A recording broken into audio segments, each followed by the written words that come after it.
All right, and so we are going to be, let me share the screen. We are going to be going through the ZBA training that was presented to the City of Brighton ZBA members back on March 14th, that they have given me permission to utilize for my own training purposes for real estate agents.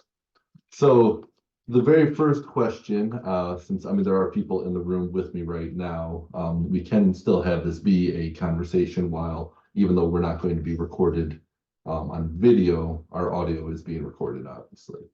Who here actually knows what a ZBA is and has ever actually had to interact with one before? Never interacted. Yes to the first, no to the second. I've never interacted with you. Okay. So let's go through. We're not going to actually go through the entirety of this because there's a lot of stuff that real estate agents don't actually need to know. But some of the stuff, let's start with the history. So like 100 years ago, you had property ownership, and there was really little oversight as to what you could do with your property. And so people, neighbors would just do whatever and they'd cause problems. And so they had to start coming up with the idea of zoning, which would then dictate what property owners could actually do.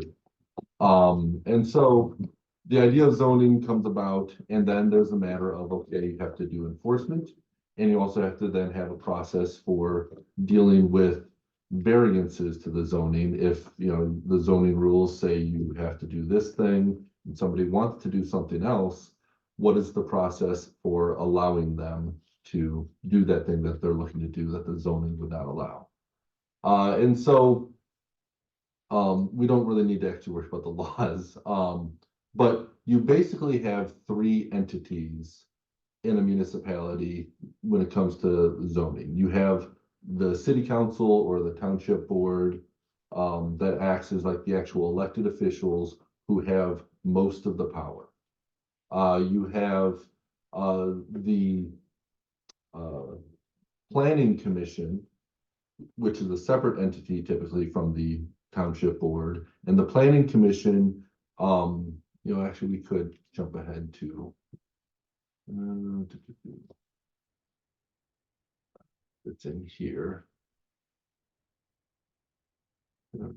That. Aha. So the planning commission, they are the ones that are responsible for adopting the master plan. So a community has a master plan, which is a forward-looking document that decides, okay, this is what we want to work towards as the municipality develops. And so then the planning commission will design zoning that would work to influence the development to achieve that master plan. So they're the ones that come up with the idea for, okay, this is what the zoning should be. And then they send it over. So the planning commission does that and sends it over to the city council or township board, who then adopts it if they agree with it, or they can make any changes to it. So planning commission and the city council, they both have a similar role. In theory, the city council should respect that the planning commission really, originates the zoning concept and the recommendations for changes. City council then, adopts it if they're on board with it. The ZBA, so the village council, township board, ZBA is kind of as the third entity, totally separate from the planning commission and city council, because they're creating the zoning. ZBA exists for those situations in which the zoning isn't going to be followed. So you have the planning commission make this recommendation, this should be a zoning rule. City council adopts it, and that's then a rule. So let's say a setback or a fence requirement of only 6 feet, maximum. If somebody wants to do something that does not follow those rules that those two boards created, they then have to come to the zoning board of appeals to ask for a variance. Now, the weird thing is that the ZBA does not have anybody above them. Whatever the ZBA decides, there is no appeal, really, there is no, and so the ZBA has a lot of power, because if they say yes to it, they can totally undermine what the planning commission and city council was trying to do with their zoning rules.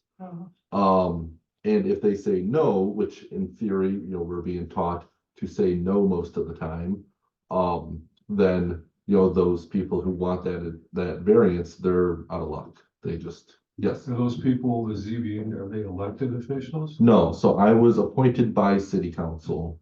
Typically, that's how it works, is whether it's planning commission or ZBA, the city council or township board, they're the ones who are elected, and then they appoint the people to those two bodies. The planning commission, are they elected officials? No, they're appointed just like Also. ZBA, yeah.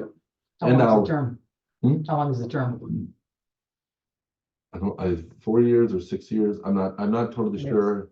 You could. Yeah, and so, I mean, I've been on for, I think, like 8 years now. Oh, wow. But we don't meet that often, because we only meet when somebody has a variance request. So we may meet 4 or 5 times a year, if that. And a lot of the stuff that we meet about typically is like sign variances, because you have sign codes as to like how big the sign could be, things like that. And if somebody wants a variance to that sign ordinance, they come to us and we, decide, yes, you can have a bigger sign than what's allowed, or whatever it may be. And why are you taught to say no most of the time? So that is, the reason is because in theory, we should respect that the zoning, which is designed to achieve the master plan's goal in the forward-looking future. We shouldn't diverge from that zoning unless there is legit reason. And so that's why when we're being taught to say no, unless there's legit reason. Okay.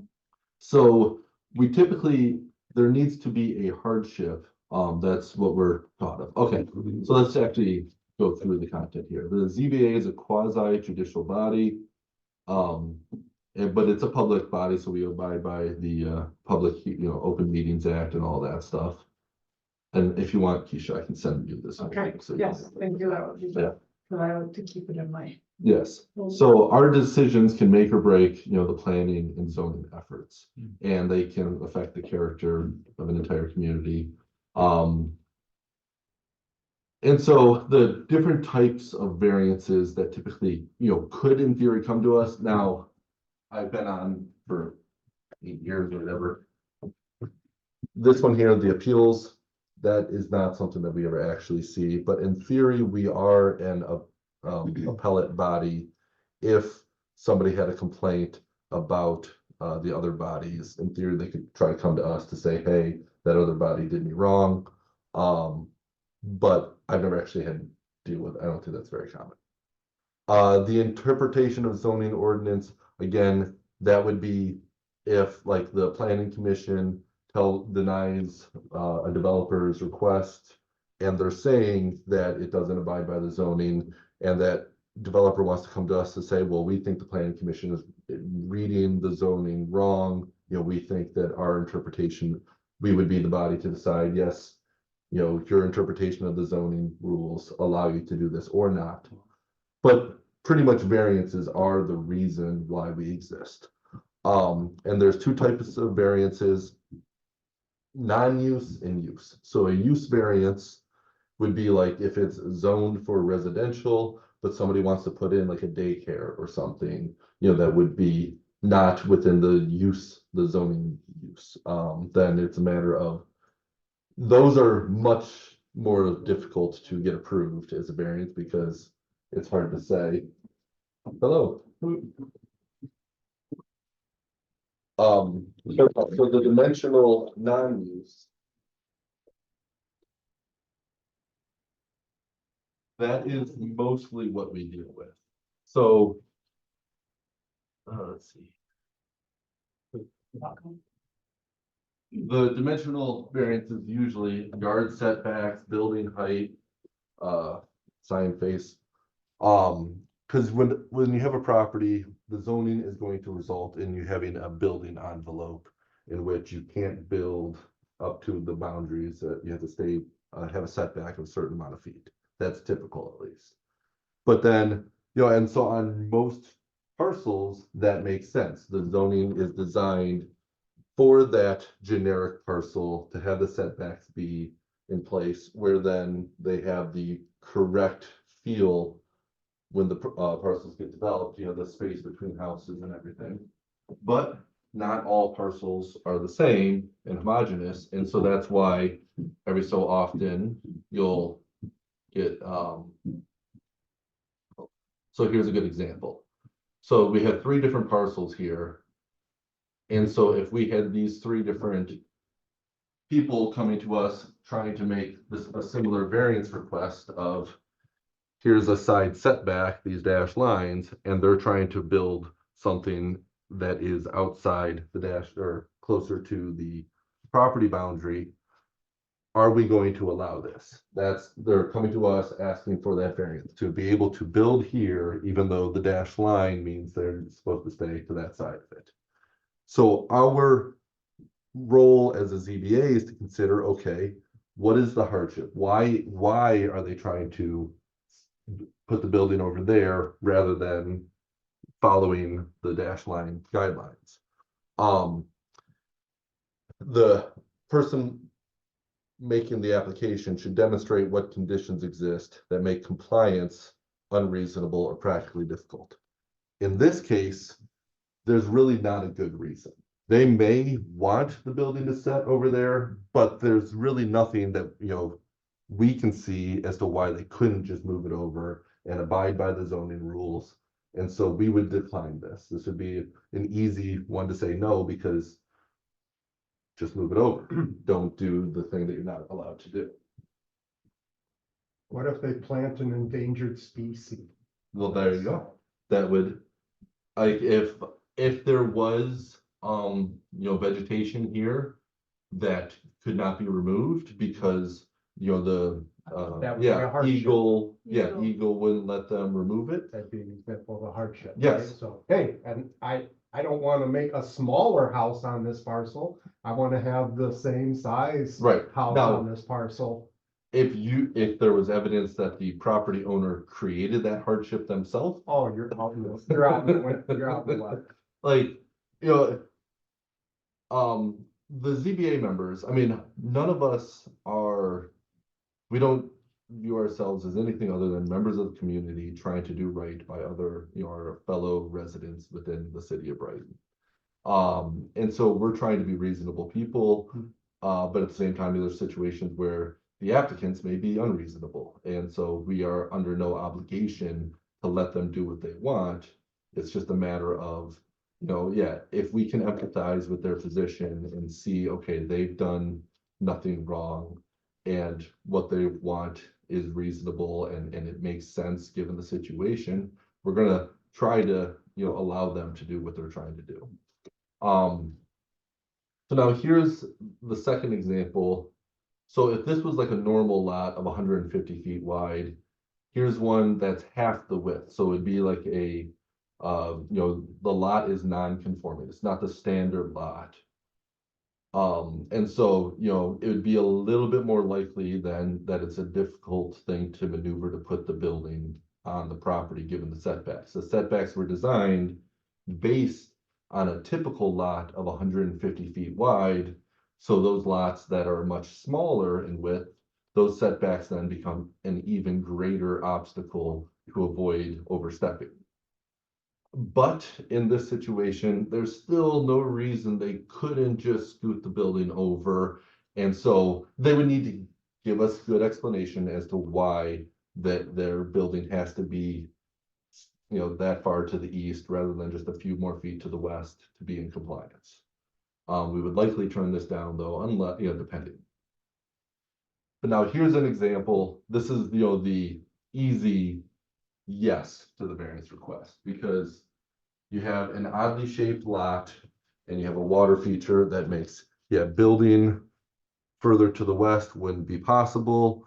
And, the way the eastern boundary slopes inward, makes it impractical. They couldn't move the building further back because of the vegetation. So, to get a building of that size, which again, what we're gonna look at is this a building of typical size for that area? If they're trying to build a 4,000 square foot home in an area with 1,500 square foot homes, then it's like, okay, well, no, shrink your home to what's typical for the area and you'd be able to fit. We're not gonna give you the variance just because what you wanna do is excessive for the area. So to discuss some of the different examples that I've come across. So in my neighborhood in the city of Brighton, down near Lee Road, west of Rickett, there's a newer part of the sub. And there was a road that was heading eastward and curved around north, and with like a little half cul-de-sac type thing in the southeast corner of that, where the roads curved. And the house there had a corner lot that was really wide pie shape with no backyard, but a side yard. And the homeowner purchased it because of the side yard to the other side of the driveway. He had wanted to build an outbuilding, like a workshop, 2-car garage, 2-story, like nice, awesome outbuilding workshop. And so he came to the ZBA after purchasing the home and living there a couple of years, making this request to be able to build in the side yard what the zoning would allow in a backyard. But now he does not have a backyard, and so that was what he was claiming was his hardship, the way the yard shape was with no backyard. Therefore, we should give him the variance to allow him to build in the side yard an outbuilding. What I did though is I looked at what was he actually looking to build, and knowing that neighborhood, and I was looking at the satellite images, could any house in that neighborhood have fit in their backyard what he was trying to build in the side yard? And it's like, and my conclusion was no, even though the other homes had deeper backyards, they were not, there was no way that any house in the neighborhood could have that outbuilding. And so I felt that he was being a bit overly greedy, asking for something that nobody could get. And so I voted no, and the whole board voted no. But it was one of those where if what he was requesting was something that others in the neighborhood did have in their backyard, and he just wanted the same thing, but because he doesn't have a backyard, he wants a side in the side yard, that's an understandable hardship because of the way the property is shaped. I would have approved it.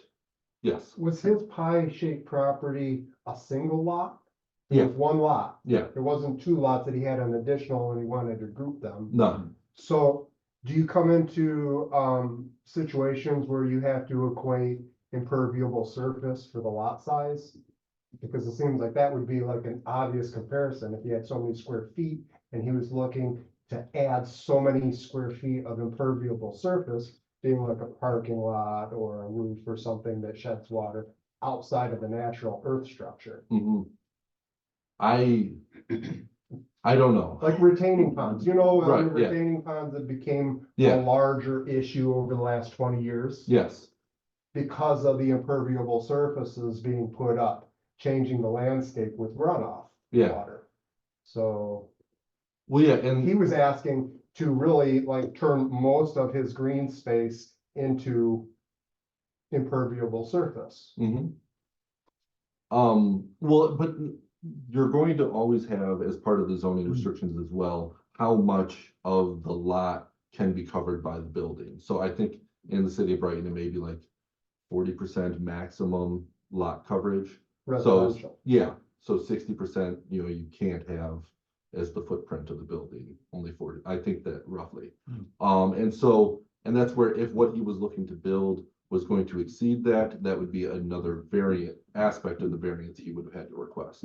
The city staff, they're the ones, the building department, they tell us what the rules are and what the proposed development is going to be violating and needing a variance for. So, we don't really have to worry about if we grant this, then he's going to have too much impermeable pervious, Impervious. whatever. Impervious surfaces. Yes, that's the city's job to make sure we're properly aware of those types of factors. But let me just Is show, that in Marengo? well, no, this is, yeah, so it's back to Marengo, so it's this one right here. So, this one right here. Where, yeah, he wanted to build in this side yard, but the building, The street is at Davis? Baywood Circle. Yeah. So So here's, was it because that building was gonna be such a large building? If it Well- was a smaller? if what he was looking to build could have fit in the Yeah. building envelopes of any of these backyards, I would have been much more amenable to Right. it, because yes, I understand his hardship that he does not have a backyard. And so if he wanted the thing that the neighbors could have, Right. yes, there's a Right. hardship there. Right. There's something about the property itself that is preventing him to use it the same way that others could use it. Right. And so that's where it's like, yeah, I'd be open there. But what he was looking to build, when I looked through this entire part of the neighborhood and I could not find a single backyard, there was no parcel that it would have been able to fit the building he was trying to build. And so to me, it didn't make any sense. And when you have a variance request like that, the municipality does send out notification, based on X number of feet to all the neighbors. And we had people show up from different parcels saying that they didn't think it was necessary. Now, we're not supposed to let the neighbors really, dictate, yes, our decision. Our decision should pretty much be impartial to actually what the neighbors want, but we're real people, and, it's difficult to say we wouldn't be influenced if all the neighbors were on board. So, actually, yeah, here's a good one. Downtown Brighton on Main Street itself, there's an older home that they were looking to, there was an old garage here, and they were looking to tear it down and rebuild. And now this is so common in Brighton, where you had old zoning and over time the zoning changes. And so you have structures that at the time they were built, they complied with the zoning. But then when the zoning changes, okay, now they're non-compliant. So it used to be that you could build up to the property boundary for a garage. Now you have to have a 10, 15-foot setback, whatever it may be. So if you touch that garage, that structure that is no longer compliant, right, it's not grandfathered in anymore, and so, you need to get a variance request. So they wanted to take down the old garage, build something new and attach to the house and all this stuff. And yeah, this neighbor next door showed up to the meeting and said they were totally okay with it.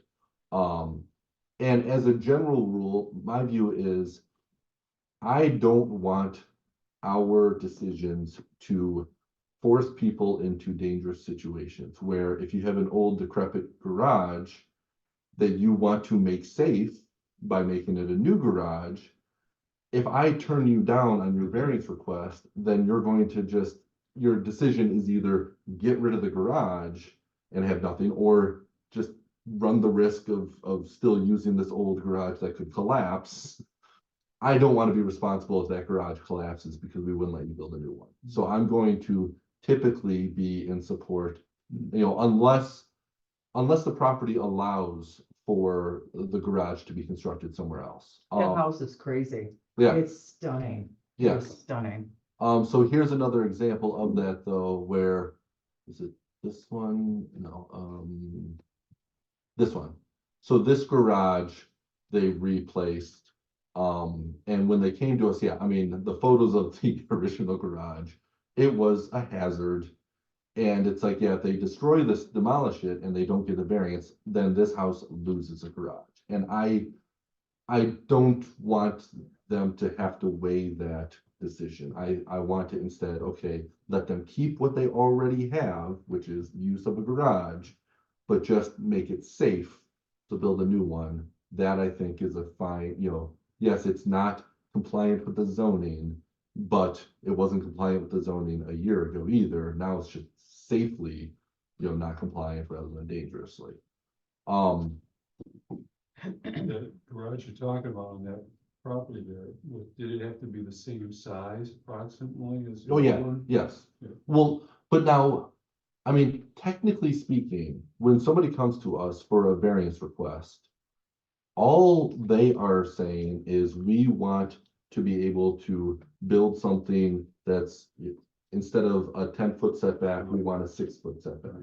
Once we grant it, they're going to give us plans as to what they're trying to do.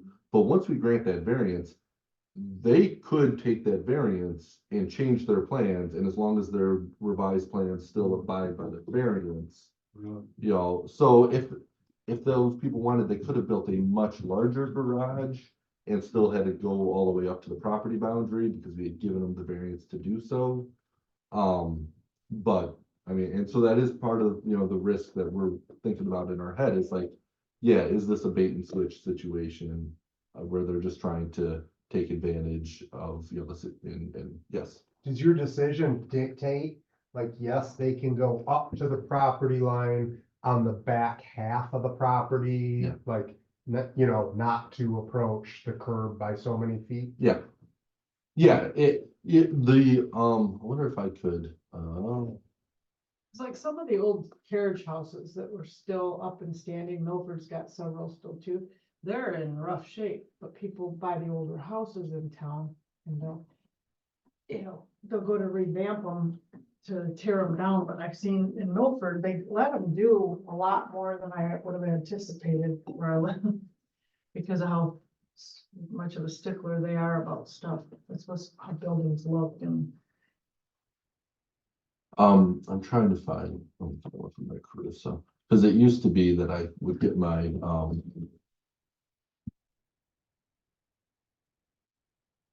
ZBA stuff to my personal email, but they switched me over. So let's see. Going back a couple of years.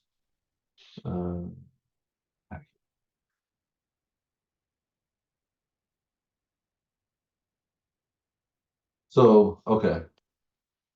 Here's an example. And so now this was actually, I remember this one. So you have on Brighton Lake Road, they're requesting a variance. So the minimum lot area is 8,700 square feet. And so they're trying to split into 2 different lots on Brighton Lake Road. And one of the lots is going to be 7,789 rather than the 8,700 that zoning says the lot size should be. And then in order to develop it, the front yard setback is supposed to be 25 feet, but they're requesting a front yard setback of 10 feet. Now the variance was actually then 15 feet. That was mislabeled. And then the maximum lot coverage is 25%. They were end up going to be covering 37%. So instead of 25% impervious, yes, then it was going to be 37. So they were requesting 12% variance. So we had to then take a look.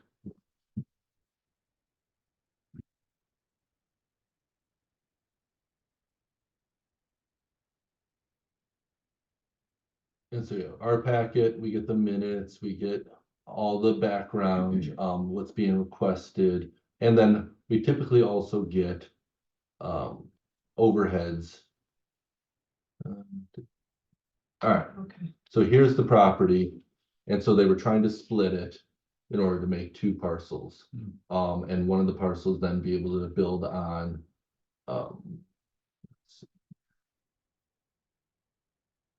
To have this be the outcome. So this is the existing house. They wanted to be able to have this be a separate parcel, but in order to do this as a separate parcel, they needed this original parcel to get the variance of the 789, the variance of the setback, and the variance of the percentage. So they're just trying to be able to split off a parcel that would abide by all the zoning, but in order to do that, the current house would be sitting on a parcel that wasn't abiding by the zoning.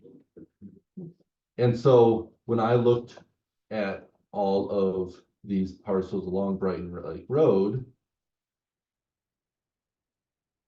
And I'm trying to see, okay, you know, a lot of these look to be much smaller than the 8,700 square feet. Let's see, just take this one here. So this is, yeah, 3,700 square feet. And so while the zoning says one thing, if all of the homes in the area are basically already non-compliant with the zoning because, you know, the zoning changed. And so the zoning was not really meant for these waterfront homes. It's just the same zoning that was over here. And so it's like, okay, what they're requesting in order to be able to split off that parcel that would abide by the zoning, their current house would be sitting on a parcel that is just like all the neighbors and not be compliant. So I was in favor of letting them do that because they were simply trying to get what everybody else here got. Now, in theory, this was back several years ago and we may have been a little bit too late. Maybe they didn't have enough of a hardship, you know, to truly justify it. But, you know, we thought they were being reasonable, and so we gave them permission. You know, They got to sell a lot on the lakefront, yeah, yep. so no wonder they wanted that. Oh, yeah. Makes a lot of sense. Okay, another very recent one. If you go downtown Brighton right now, this was one that almost, you know, that could have gone either way. So right here on Second Street, you had this house here.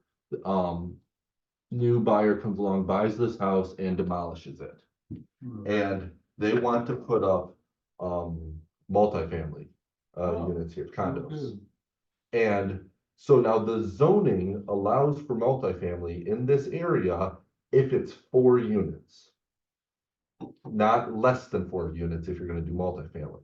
So they came to, or you can stick with just a single family. You can either have 1 single family house or a 4-unit multifamily. No Those are the duplex. 2, I'm sorry? No duplex. Right, no duplex, no, or triplex. And so they came to us with plans to put a 4-unit multifamily building there, but they needed to get a variance because of the decks off the back were going to be a little bit too close to this setback here. And so this was one that was not a unanimous decision of ZBA.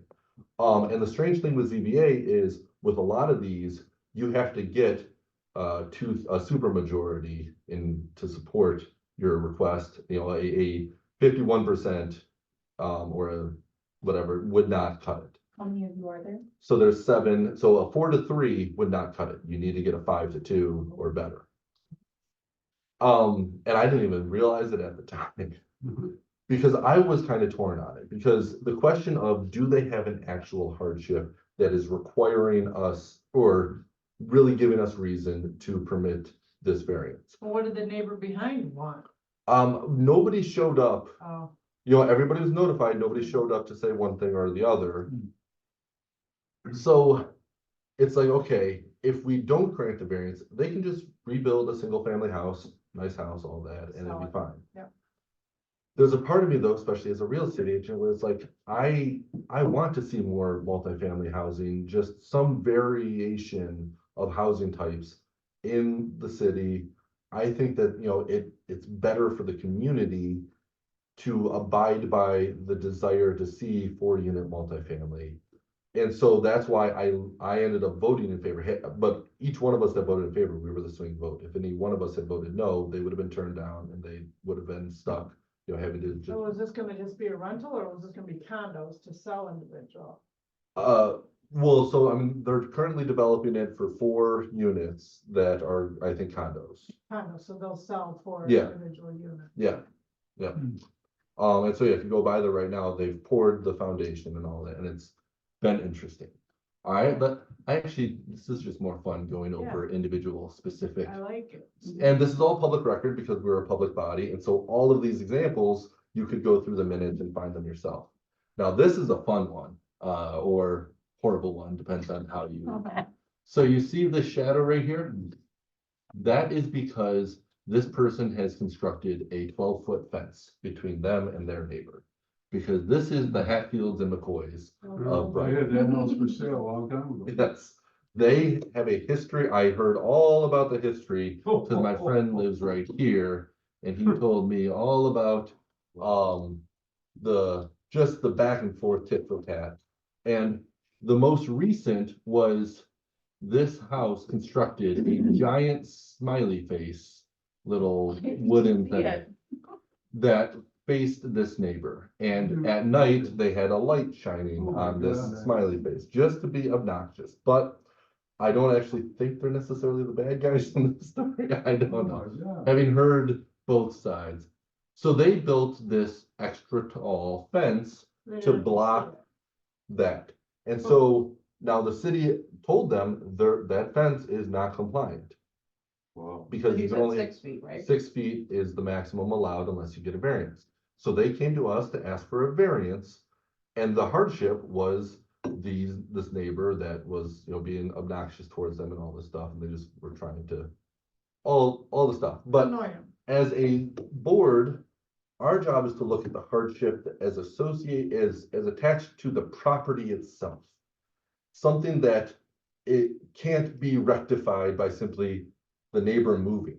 If that's, because if we grant a variance, it stays with the property forever. It's not something that, if situations change, they don't need variance anymore. So, it was very easy for us to say, no, yeah, we sympathize with the problem that you're facing with this neighbor, but the hardship has nothing to do with the property itself. Therefore, we can't give you permission to have this 12-foot fence. Now, they're, I think, still in litigation with the city because they still haven't taken it down. It's been like 3 years. But now here's a different one, very similar request. So this fence right here. So this is where Tim Hortons is. Preview property. Yeah, and the Preview Properties parking lot. And so they came to us, they were building this fence. And they were requesting a variance rather than 6 feet, they wanted the fence to be 8 feet tall. And so the reason why, if you drive by here and you look, this side, there's a slope from the sidewalk down to their yard. So where they had to construct the fence was elevated several feet below the sidewalk. So a 6-foot privacy fence wouldn't actually give them privacy because of the sidewalk. And so that, it's like, oh, okay, that is a hardship based on the property itself. That is atypical. It's not like, everybody else would have that same problem. Yeah, it's a very specific thing. That's what we're here to give variances for. We approve, the ability for them to build an 8-foot fence. So they got the same basic enjoyment of privacy. Aside from that, I mean, so right now they're building over here by Planet Fitness, and this parcel here, they're building like a credit union and stuff, and they had to get a variance as far as like the parking lot requirements, and that's because back here, the wetlands, they couldn't really build out into the wetlands, so they couldn't have a parking lot the same size as required by the city. So yeah, we gave them a variance, and if you drive by right now, they're building that. As far as other examples I can think of, So hang on, going Yes. back to that one, couldn't they have just made their credit union 2 stories to shrink the footprint so that they could have the parking lot be the right size? I don't remember Okay. offhand. I mean, and that's where our job, the training, to get back to the slides, I mean, we are supposed to, in theory, consider what is the smallest variance that we can give them that overcomes the hardship. If with this house here, if instead they were able to, scoot this back a little bit further, so they only needed like a 2-foot variance rather than a 4-foot variance, like we would tell them, like, there was one on Brighton Lake Road, actually. I don't know if they ever ended up building it or not, but so I think it was this parcel here. With this, wetland water coming in here, they were building just this narrow house to fit on the property as best they could, and they needed a variance. And part of the variance was, okay, they wanted a 2-car garage.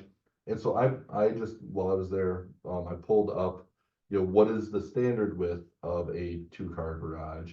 And yeah, they were requesting an extra 2 feet beyond that. And so I think we may have modified the variance request to say, hey, instead of doing a 26-foot wide garage, do a 24-foot wide, because that's standard for 2-car. And so you still get the same use that you were going for, and it's a little bit less of a variance that we need to give you. So it's just a matter of, are they trying to minimize what they're requesting in order to still achieve what they're trying to do. So if they had a lot of homework and paperwork when they come to you and they would have figured that out beforehand, you guys argue against that? If they're telling you, well, standard garage would be this, and so we're asking for this.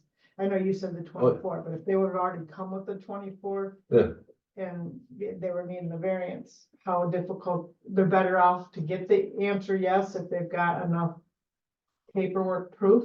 Well, yeah, yes, and I mean, basically, if you're advising your clients, if they're, going to be purchasing this house or this vacant land and they're looking to do something, let them know that, yeah, different municipalities, their ZBAs have different cultures and all that.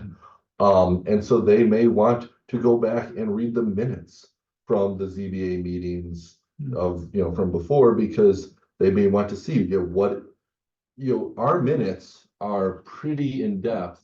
Where's the packet here? But that's where it's our minutes. So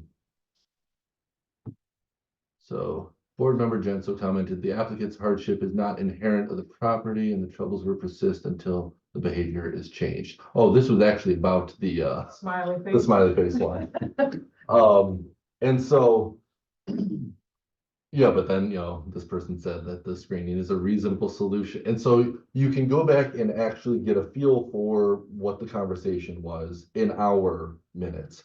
Other municipalities, the secretary may not take as good of minutes, but it's like your clients, they need to know it's not a guarantee that if they buy this property and they want to do this thing, that they're going to get approved for it. They may not.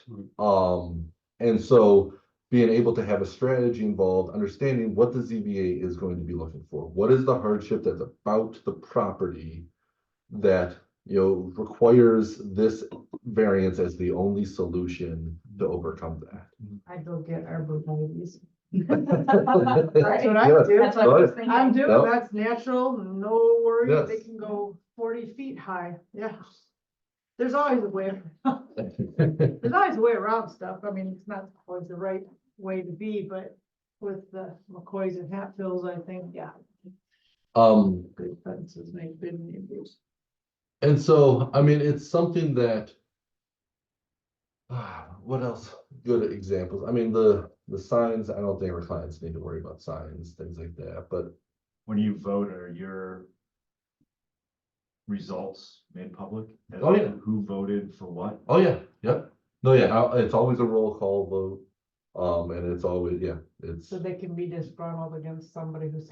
Yeah. Well, that's not good for your safety, because a little Is there an lunatics. explanation with your vote as well, or is it just Well, say like that in the minute, Jordan voted this way and the other guy voted this way and? well, and that's why, I mean, if during discussion, if the minutes are well kept, I mean, yeah, you're bringing up the stuff that's influencing, how you're gonna end up voting. And so, but yeah, I mean, as far as if I vote one way, if I didn't say anything during discussion and I just end up voting no, the public doesn't know why, because I didn't make it known as to why I was voting no. It's interesting because every so often, I mean, we'll have people come in front of us that I have some familiarity with, like the owner of the Brighton Lighthouse. He's a local businessman, and he then was on Rickett Road here. They were trying to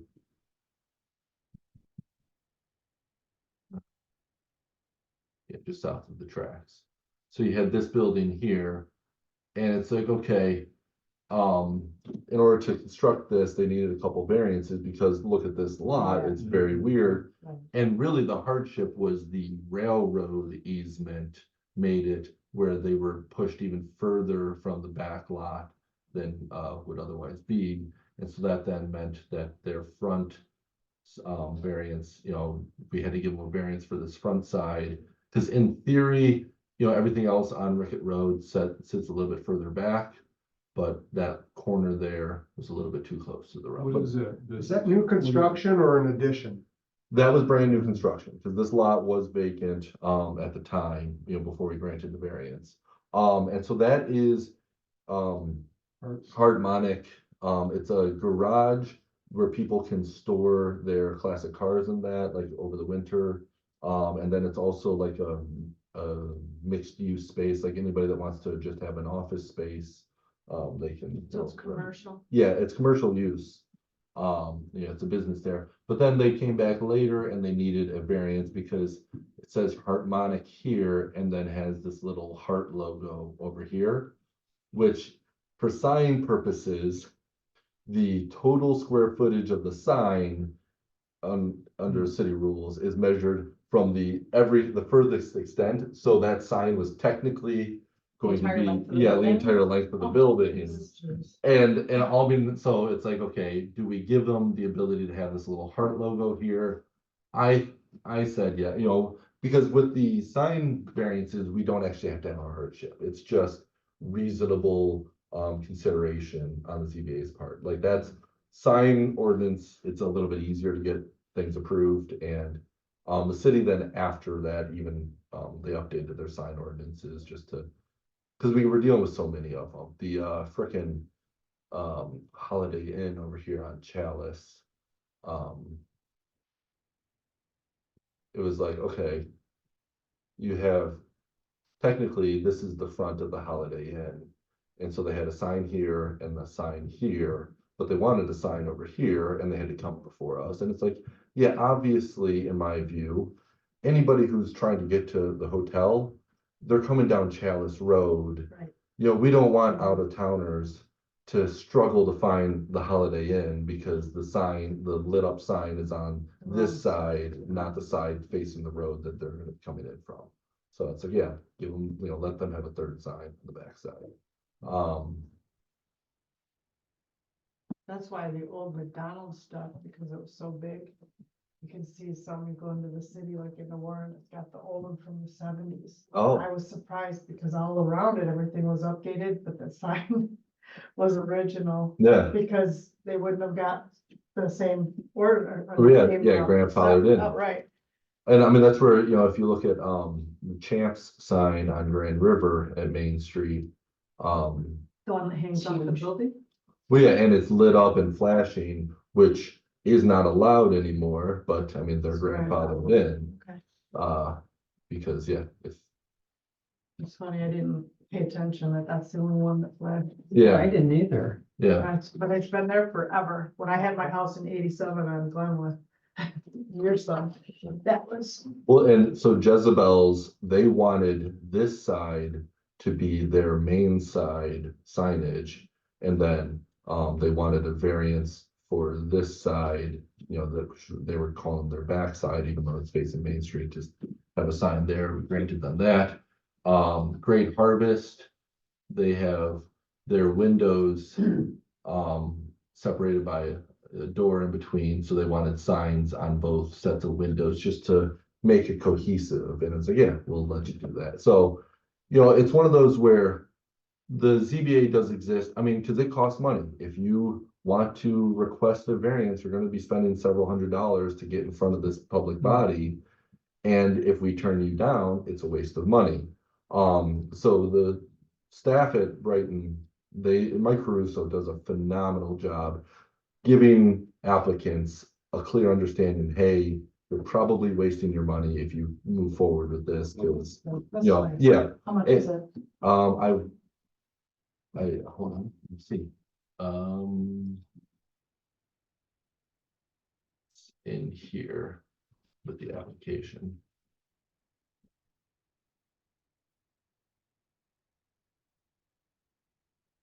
Oh, there it it was 650. Yeah, 650 for this Wow. one. And so, I mean, I think there may be different costs depending on what it is, but yeah, so, you know, if you don't want to spend $650 to be told, no, you can't do what you want. And so that's where, yeah, the garage one on this, in the side yard, I did feel bad for him that because he had spent thousands of dollars developing, getting blueprints and all these drawings done up for this really nice outbuilding. And so, But he's yeah, in a city. I mean, Right. So couldn't he have just made the footprint smaller? Made it a smaller one that would have fit in those yards? I mean, well, that was my reasoning for voting no, Mhm, but I was not the only one voting no. mhm. Others may have been more swayed by the neighbors coming by saying, they don't want the outbuilding. And so even if it was a smaller outbuilding, if the neighbors were still opposed, maybe the other ZBA members still would have been opposed. So it's like, just because that was my rationale, we're not homogenous. So he ZBA didn't members. come back and say, well, if I made it smaller, No. where it would fit. Okay. Yeah. What I was interested is, in theory, he could have redesigned it and attached it to the house and then moved, had it jut out into the side yard. And then it wouldn't be an outbuilding, it would have just been an extension on his current house. And then the setbacks would have been, allowed for it. So then it would more likely have been approved. if it Well, was he wouldn't attached. even had to go to the ZBA, it would have, possibly had to go to the planning commission, I'm not sure. Mhm. What goes to the planning commission, I don't always understand. I still, not being a planning commission member, I still don't know exactly what gets in front of them. Like, if you or I wanted to build a deck on our house, I don't think we have to go to the planning commission. But if you have a vacant land and you want to put a structure on it, that's got to get approved by planning. And so that's what I often hear about at the planning commission meetings are, fights over whether or not, the former Lindbaum School, what that's going to get developed into. That's being fought at the planning commission and then at city council. We don't get it in front of ZBA unless there's something to do with a zoning violation that they need a variance for. We're a separate, we deal with separate stuff. And so it's interesting then that also, not only are we separate, but whatever we decide, you don't have any recourse. So, yeah, I don't really think we need to actually go further into this, because it's already almost been an hour. But I think just going over examples of things that I've had to deal with kind of gives you a decent understanding, hopefully, It's helpful. Good, good. of, what it is. So, Do you have a set meeting schedule? Cause that application said it has to be in 30 days prior to Yes. the meeting, so. So ours is the second Thursday of the month, would be when we have CBA meetings, but is, If there's. yeah. So like this month, last Thursday, we did not meet.